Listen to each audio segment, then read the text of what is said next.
I'm Salvador Fabregas. I'm 75 years old.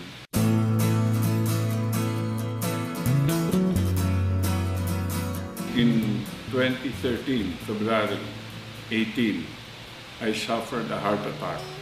I was brought to the Philippine Heart Center. They discovered that my heart was seriously in danger. 2 days later, kinuhanan ako ng 2D echo test. Ito yung test para sa mga heart patients to determine kung anong nangyayari sa puso. Doon sa 2D echo ginawa nila, February 20, it showed that my heart was weak. Medyo may problema nga talaga yung puso ko. Pero hindi naman ganun kasama ang nakikita doon.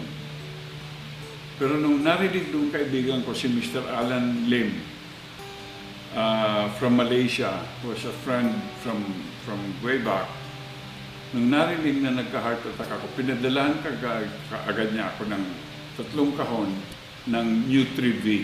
Sabi niya, parang ang lakas mo ngayon. Maganda yung recovery mo. And I was feeling well. Palakad-lakad lang ako noon.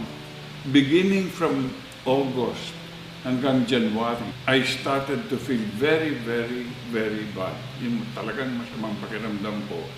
Na maski yung mga doktor, nagtataka kung bakit ang ganda na nung recovery ko, bigla lang bumagsak. Nakita na yung puso ko nag-enlarge. It was that bad. And I was really suffering. In fact, I was telling my wife, kung ganito din lang naman, huwag na lang, tawagin na natin yung mga anak na sa Amerika. Ganun na kasama ang pakiramdam ko. Tapos nung January, na-analyze ng misis ko na parang wala naman ibang naiba kundi yung sa Nutri-V. So, nung ininom ko yun, after only 2 months or 8 weeks, nagpa-test ulit ako. Nung nakita ng doktor kung ano yung resulta ng test, halos mahulog siya sa silla. He almost fell off the chair. Sabi niya, this is amazing. Hindi nangyayari ito. Gulat na gulat siya, tapos ganyan siya sa akin.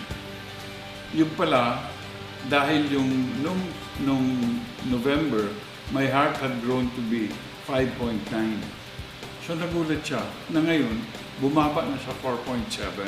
So Alan was kind enough to send 5 boxes right away.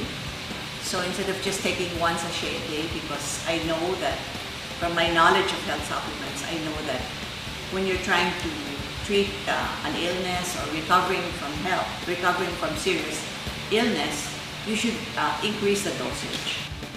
Kaibigan, pare, mga hindi ko kilala dyan, napakagandang pag-asa dito sa Nutri-Village. I thank Long Reach for bringing this. I thank Alan again. Alan, thank you very much.